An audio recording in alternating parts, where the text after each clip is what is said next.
ମୁଁ ଶ୍ରୀ ଦଣ୍ଡପାଣି ତ୍ରିପାଠୀ এই আঞ্চলিক পুরোহিত ঋষিମାଳ পুରୋହିତର ଗଦାପୁର ରାଜ୍ୟର ରାଜାଙ୍କର ପୁରୋହିତ କାଟିଙ୍ଗା ଗଡ଼ ରାଜ୍ୟର ପୁରୋଧା ଆଜକୁ ପ୍ରତ୍ୟେକ ବର୍ଷ ଚୈତ୍ର ମାସ କୃଷ୍ଣପକ୍ଷ ତ୍ରୟୋଦଶୀ ତିଥିରେ ବାରୁଣୀ ପର୍ବ ଅନୁଷ୍ଠିତ ହେଉଛି।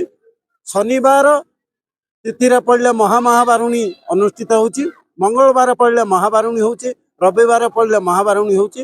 ଆଉ ସାମାନ୍ୟ ଖାଲି ଦିନ ହେଲେ ଖାଲି ବାରୁଣୀ ସ୍ନାନ ହେଉଛି। କିନ୍ତୁ ପ୍ରତ୍ୟେକ ବର୍ଷ ହଜାର ହଜାର ଶ୍ରଦ୍ଧାଳୁ ଭକ୍ତ ବୃନ୍ଦମାନେ ବହୁ ଦୂର ଦୂରାନ୍ତରୁ ଆମର ଏଇ କନ୍ଧମାଳ ଜିଲ୍ଲାର ଦାରିଙ୍ଗବାଡ଼ି ବ୍ଲକର এই ବ୍ରାହ୍ମଣୀଗାଁ ଅଞ୍ଚଳର ହାତୀମୁଣ୍ଡା ପଞ୍ଚାୟତ ଅଞ୍ଚଳର ଋଷିମାଳ କଧର୍ମେଶ୍ୱର ମହର୍ଷିଙ୍କର ଏଇଟା ଦେବପୀଠ।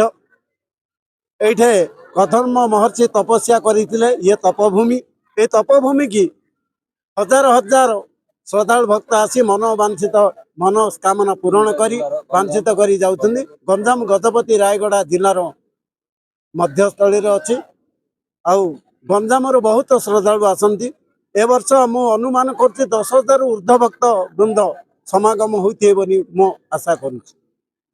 प्रभु जगन्नाथ अशेष लोकंकर नाथ नमस्ते प्रभु वासुदेव भगत जनर बांधव नमस्ते प्रभु हृषिकेश भगत जनर विश्वास सृष्टि जार अंत गुरु ए सर्व गर्भरे संजालु 50 कोटि वसुंदरी तर हृदय छंदीपुरी 14 भुवन पाटना ए सर्व तोहर रतना तू ब्रह्मा रुद्र विष्णु तु ही तो बिनु अन्य गति नहीं सृष्टि जहार खेल घर ए सब मायार संसार कहिंदी अग्निदेव इंद्र नयनु जात सूर्य चंद्र भुजरु अनंत मूर्ति गंधरु जात सरस्वती सदा चंचल निद्रा नहीं रूपे शून्य रही तो नाम करिथिले लय कोटि जन्म पाप क्षय नाम घोषिले सर्वसिद्धि खंडई रोग शोक आदि आरत भंजन तो बाना आतंक काले वज्रसेना होइल 10 अवतार नासिल बनिर भार दुष्ट निवारी स्तंत पालु तु नाथ परम दयालु तुअटु दरिद्रंक धन तते जानिले ज्ञानी जन सती युवतींकर बने निजर स्वामी थांती जन ए स्तुति पढ़ते शुणते जमता पाखन मारते राजदंड को नहीं भय ऐरी माने जानते क्षय भूत पिशाच प्रेत गण गति कि न आसवे पुनः अशुभ सपन देखिबा किय बाग्रह पीड़ा थी ए स्तुति श्रवणे शुणिले हुआ ये बांछा सिद्धि बले बढ़ई आउ विद्या धन खंडई सब क्लेश मान गंगा सहित तीर्थ जते स्नान कले फल सेते ए स्तुति पढ़ी सेते फल नमः विष्णु पाद तल ए स्तुति होइला संपूर्ण शुणी संतोष कर मन जय जगन्नाथ। मुझे कह चाहूँगी जे यही जो आम कंधमाल अंचल तो भगवान आशीर्वाद थी लोक मैंने जानी नथिले टिके टिके हो 2025 कम थी आज 26 मसीह तो अधिक लोक होती माने श्रद्धा मैंने आस कष्ट सरकार किसी अनुमोदन ना जहाँ लोक मान अंचल लोक मैंने जहाँ कष्ट पड़ सरकार जदि किसी अनुमति होता बेले सरकार धन्यवाद करते ये कह मुझे कहूँ बरहमपुर अंचल बरहमपुर मयूरकालुआ सुजाता स्वाई धरागढ़ ब्लॉक मोर गाँ हूँ कालुकु धरागढ़ ब्लॉक कला संस्कृति संघर सभापति आसी ऋषिमाला को आज ये तीर्थ दर्शन पाई बहुत समागम बढ़ी लोकंर बहुत खुशी बहुत आहरी आनंद चली किंतु मु प्रशासन को कहबी जे आमर ये जो रास्ता घाट टिके संकीर्ण अच्छी से माने आउ किछि साहाय्य कले आउरी हमर उन्नति घटिबा लोकंकर समागम बढ़िबो ए तीर्थ स्थान पर्यटन स्थली हबो।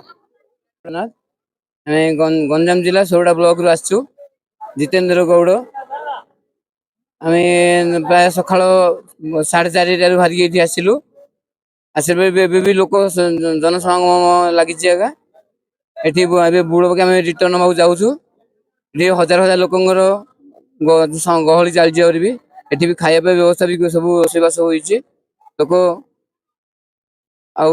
आमे भी रिटर्न होई जु 9टा पंदे बुड़ कोन तार तिथि लग्न अछि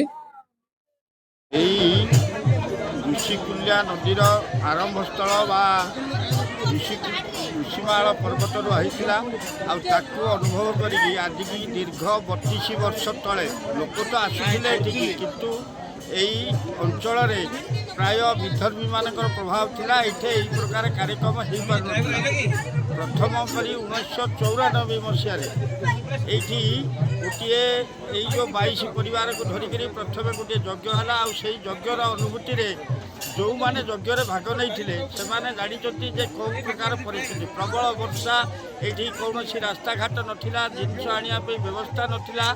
ସେହି ପରିସ୍ଥିତିରେ ଏଠି ପ୍ରଥମ କରି ଗୋଟିଏ ଛୋଟିଆ ଯଜ୍ଞ ଆରମ୍ଭ ହୋଇଥିଲା। ଆଉ ଆଜି ତାହା ବିରାଟ ମହାକୁମ୍ଭ ଆପଣମାନଙ୍କ ସାମ୍ନାରେ ଦେଖୁଛନ୍ତି ଯେ ଲକ୍ଷ ଲକ୍ଷ ଲୋକ ଆଜି ଏକାଠି ହେଉଛନ୍ତି।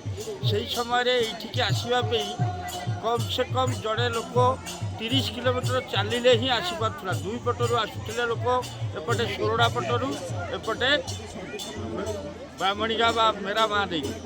ଆଉ ତାର ପ୍ରତିଫଳନରେ ସେହି ସମୟରେ ଏଠିକାର ପ୍ରଥମ ଯେଉଁ 22 ପରିବାର ହିନ୍ଦୁ ହିସାବରେ ଯଜ୍ଞ ଆରମ୍ଭ କରିଥିଲେ, ସେହି ଯଜ୍ଞ ହିଁ ଆଜି ଆପଣମାନେ ଦେଖିପାରୁଛନ୍ତି।